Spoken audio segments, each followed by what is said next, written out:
Business Today. I am Rowena Kajumba, and I am joined by a gentleman who has very amazing ideas. Oftentimes we think, well, we're talking about encouraging people to start up businesses, but when they start them up, do they actually sustain them? Do they actually have the knowledge to start these businesses? In any case, sometimes we do a copy and paste, because I see a friend of mine has done this business. I start to imagine I can do it. Now, from TUFIC Holdings Limited, Isingoma Cuthbert, he's the Chief Executive Director, or rather officer, and we're very pleased to have him with us today, and he's going to tell us a whole lot more about TUFIC Holdings Limited. You're very welcome. Thank you. Yes, I'm glad you made time for us today on UBC. I've come from TUFIC Holdings Limited. We are business brokers. We help people buy and sell their businesses. Okay. This is something that is new. People don't know that your business can be sold. So many times someone starts a business, runs a business. When he runs out of ideas, he just dissolves the business. Now, when you dissolve a business, definitely you lose a lot, because you only sell off the tangibles. The tangibles are the movable assets you have, the furniture, the vehicles, the buildings, and so on. Now, when we come in to help you sell off your business, we are selling more than that, because we shall be able to sell the goodwill of the business. Okay. Now that goodwill in the business it has been estimated to be about 70%. Now, when you dissolve a business, when you sell off only the tangibles, you only get 30% of the value. So we encourage people not to just say that I'm tired of this business. I think let me sell off the furniture and move on to another thing, because he will not have sold the customers, he will not have sold the employees, and he loses a lot, because when you dissolve a business, you're killing jobs. Indeed. All the people whom you've been employing, you just suck them off to go and look for other jobs. So you're killing jobs. Your government is losing revenue because you've been paying taxes. Now government will start losing revenue. Organizations like NSSF will lose the contributions that the company has been contributing towards the NSSF. So there are quite a number of things that you lose when you dissolve a business. So that's how we come in to help people. Okay, so who are we looking at? Could I just walk into your office and probably I have some good money on me and I'm thinking I need to get a business? Yes, you can come over to our office. We have quite a number of businesses. We have businesses that we're selling off for people. People have come to us because they want to sell off their businesses. Okay. Because someone may not lose interest. Maybe that he has grown old. Because you can do a business at a certain age, but when you grow old, you can't do that business. So you say, now let me go and look for another thing to do.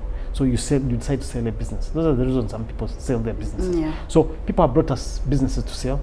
So other people, we're encouraging others who have businesses and he feels he wants to move on to another thing, bring it to us. First of all, what we do, we do valuations. Okay. We value your business to see how much does it really cost. Many times people come and tell us, yes, my business costs so much, but that could be your price. Yes. But when we do the valuations, we find that even your business costs much more higher. Because for you only looked at the tangibles. Those are the ones you've costed. Okay. But now, of course, the director has some footage there that you did move with. Very interesting. Now, let us look at what pushed you into this business. Why did you decide and say, well, I think this is the direction I should be taking in regards to starting up a business? Why I went into business brokerage was because I saw Ugandans are very entrepreneurial. They want to start up things. They want to invest a lot of all their savings. They try to invest. Now they have been investing in the wrong investments. Okay. Especially the real estate, because everybody who gets money says, I want to put up rentals and put up real estate. Now, real estate has very low return on investment. So you get little money out of real estate, because if you look at the return on investment for real estate, like in the center of Kampala here, in the CBD, the return on investment is about 8%. Oh, wow. Now, imagine if you have borrowed money from a bank at about 23% per annum, and you're going to build a building which is getting you only 8%, it means you'll never pay that loan. You see? So when we saw this, we said, no, Ugandans, since they want to invest in businesses, why don't we look for people who are disposing of their businesses? We show other people that, please, there's a business here to buy, there's a business to sell here. Yeah. Please come and, instead of saying you're going to real estate, because there's no money coming out of real estate. Take an example. You build an apartment at about 180 million shillings. True. And someone is renting it at 1.2 million shillings per month. Now, if you invested 180 million shillings in the business, at least per month, you will get not less than 6 million shillings. Sure. Not less. Yeah. Because you can even get more than 10% per month. You see, so the return on investment in business is much more higher than that in real estate. So how easy is this though? Because we're looking at the person that wants to sell and the person that wants to buy. Because we're looking at these two parties that are interested. Yes. How easy is it? Because I was looking at somewhere here, I saw someone was still an island. I don't know if that was taken. And another I saw a radio station. So how easy is it? How do you do this when so many buyers come through and want to take Yes, of course. When buyers come, we can also interest other people Okay. to sell. You see, when you're running a business, know that you know the purpose is why you created this business. You created it maybe to get a job, to earn some money, to have a legacy that I created this, I made a school and so on. But at the end of it, know that you have to sell this business. World over, people sell their businesses, and people have made a lot of money.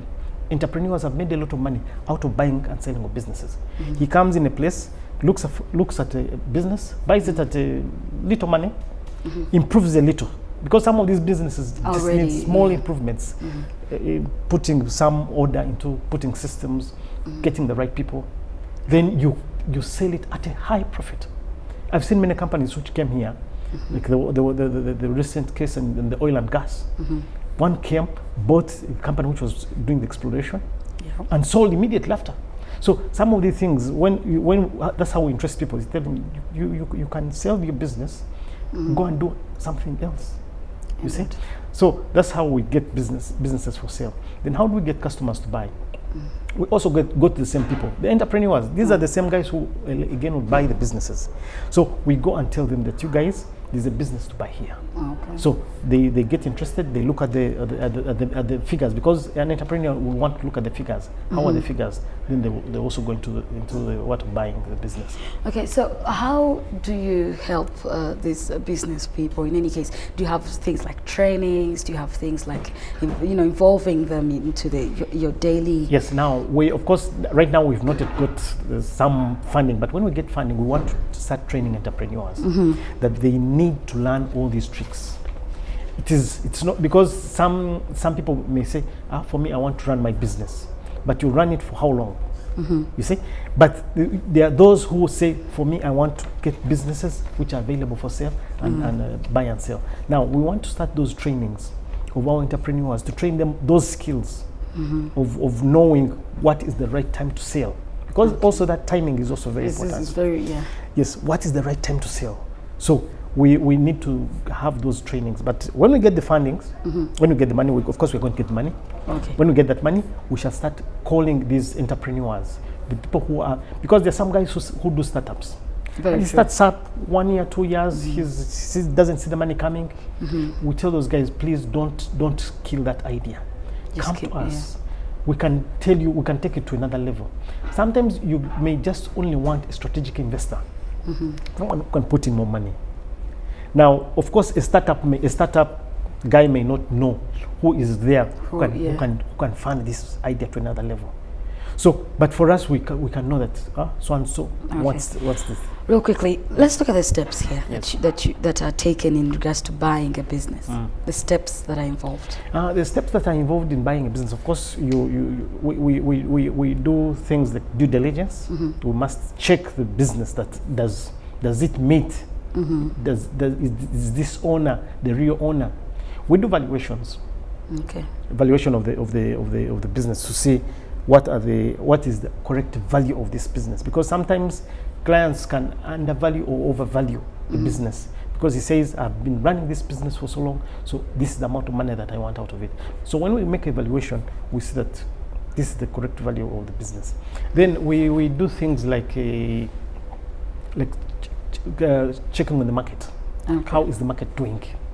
You see, so there are quite a number of steps. There are about 10 steps that people have to go through when you want to buy or sell your business. So the things like going to to look at your bankers, your lawyers, and so on. So there are quite a number of things that you have to go through in order for you to be able to qualify for a buy or sell of a business. Oh, that's very interesting. Now let us look at the challenges you faced in this business, because trust me, it is a business that deals with trust. Yes. And you know, because then you're going to trust someone with your money that they're going to give you a good deal. So let's look at the challenges you faced so far. The challenge we have is, of course, people don't believe in brokers. People don't they think a broker is a person who wants to make money. Okay. No, but a broker, a broker is supposed to work on both sides, both people, the buyer and the seller, because you must protect both people's interests. Because if you give someone a raw deal, next time he'll not come back to you. Indeed. So the challenge we have with many people think that we, the brokers, are on the side of the client who came to us first. Okay. You see, that is a challenge. But we always tell them that please, we work on both sides, because next time you come to me, bring me back the same business that you want to sell it. So I have to protect your interests on both sides. So another challenge is, of course, lack of knowledge. People don't know about this. This is a new thing here in the whole region of maybe Eastern Central Africa. Yeah. It is in South Africa, it is in West Africa, it's in Nigeria, it's there. But here, it's not there. So when you tell someone that you want to help him sell it, he says, but why? Why should I sell my business? I look for it myself.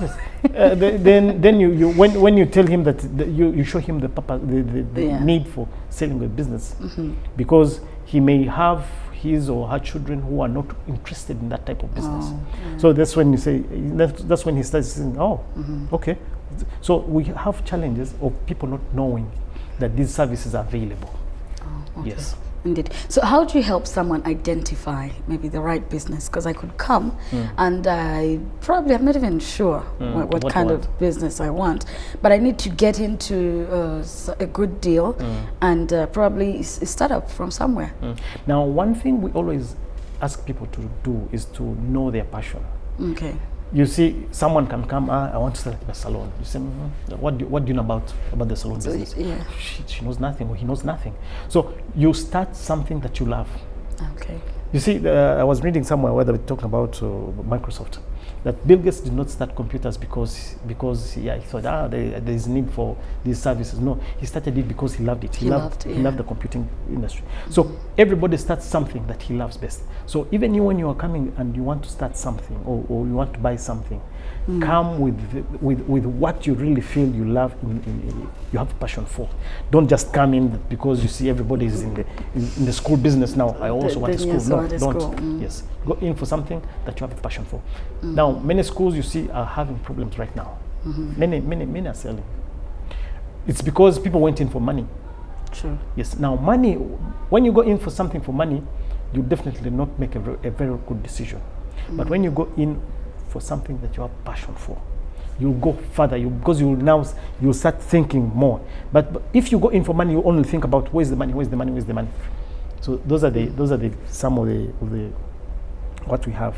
So we always tell our people, please tell us what you really want, what you feel you want. Yeah. Yes. Because oftentimes we want to do something because we've seen it. Yes. But very few people do things they're passionate about. Yeah. That is why we end up having businesses failed. We end up having people going halfway the journey and saying, no, I can't do this anymore. Yes. Very interesting. Now, how did you get into, because this is a business where you have to have the right people to start up. Yes. How did you get yourself in there and say, well, I have the right people? Because when I read through this book, there are a couple of people that are interested. I'm seeing, I think, rumors on the Nile. It is an island, I think. Now, how can I say, connecting you to these people, or maybe you've been dealing with them at certain levels, and then eventually, when you had an idea, you said, hey guys. Now, of course, when I had the idea, I had a few colleagues of mine that I told you guys, this is something that we need to. So you went out there and marketed yourself? We went to our people, we told them. Now, then we went out to people and told them, you guys, we have this idea, we want to help you. They said, hey, when we went out, people realized they wanted to sell. Oh, wow. Yes, many people realized that I think I need to come out of this thing. It's long overdue. You see, you can be in something for about 10, 20 years. Then you get the fatigue. You start getting that fatigue. So you end up saying that, no, let me come out of this thing now. That is very interesting. Yes. Because So many people started thinking now, I think this is the right time to leave this business. Very interesting. Now, what I'm saying here is that people were willing. Now, what happens in the marketing world is that some people fear to go out there and look for their clients. They wait for the brand to build up, and that's what most people do. So that's why some people fail to even start up their businesses, because how do I go to someone and convince them that, well, this is a good idea if it's never been anywhere on the market, especially in the country and in the region. A quick advice out there for the people that are out there that want probably to start up a business in regards to how to start and how to keep going, because that's the biggest challenge. Yes, like I told you, people need to start, first of all, when they have the passion for the business they want. Then you have to look for, many people don't do research into what they want to go in for. They just want to go in like they feel, with the feelings. Now, when you go in business with just feelings, without the necessary research and the necessary requirements of that business, you'll definitely fail. So we always tell our people that please go in with something that you really know. Get the exact knowledge that you want in this business. Get the right people that you want, get the right connections, because you go to say you want to add on capital in your one, then you go to the wrong bank. You go to a bank which is dealing in mortgages, and instead of going to a government bank, you go for a commercial loan instead of a government loan. So you must know all these, many of these things. Okay. So that's how we ask our people that please know what you're going in for, know which direction you want to go to. Yes. Okay, so far it's going well for you? It's nice because people have started coming in, especially the ones who want to sell, and we are moving out to those people who want to really buy. They have expressed interest in many of the businesses we have, and things seem to be going well. Well, thank you so much, Isingoma Cuthbert, and he is the Chief Executive Officer of TUFIC Holdings, and of course he has explained to us what they do. We shall definitely bring you back another time for a more lengthier conversation, because right now I've gotten into the time for the next program, that is Jam 101. But real quickly, we'll leave you with the Forex, the markets, and we'll be back, of course, tomorrow, same time. I am Rowena Kajumba. Good day. Thank you. Thank you. Yeah.